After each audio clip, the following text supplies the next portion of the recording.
Good morning everyone, welcome again. Today we will start chapter 2. Name of this chapter is Methods of Psychological Inquiry. This chapter carries 9 marks according to final term. You have read in the first chapter that psychology is the study of experiences, behaviors and mental processes. You may now be curious to know how psychologists study these phenomena. In other words, what methods are used to study behavior and mental processes. Like all scientists, psychologists seek to describe, predict, explain and control what they study. For this, psychologists rely on formal, systematic observation to address their questions. So it is a methodology that makes psychology a scientific subject. Psychologists use a variety of research methods because questions about human behavior are numerous and all of them cannot be studied by a single method.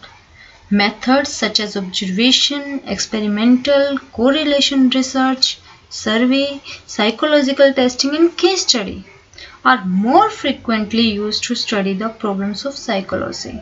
So this chapter will familiarize you with the goals of psychological inquiry, the nature of information or data that we collect in psychological studies and some important issues related to psychological studies.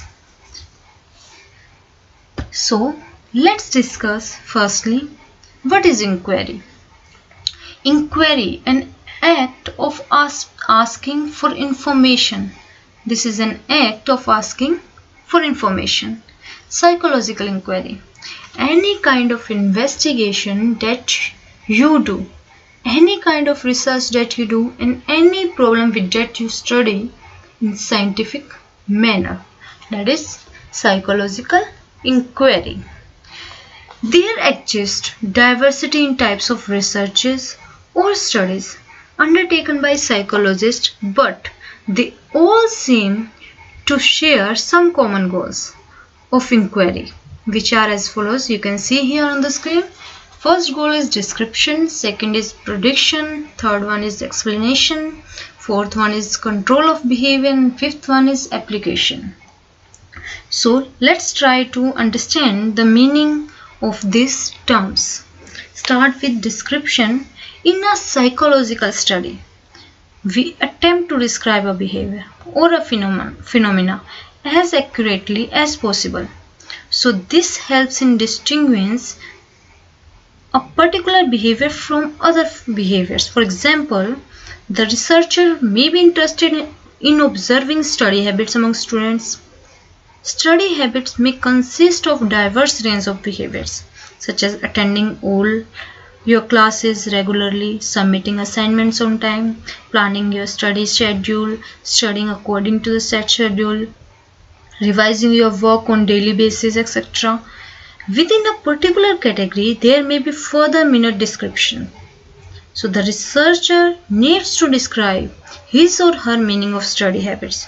The description requires recording of a particular behavior which helps in its proper understanding.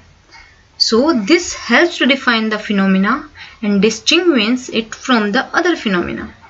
Description is necessary because any event or behavior may have many aspects. For example, the idea of entertainment varies from the reading books to going to pubs depending on the individual.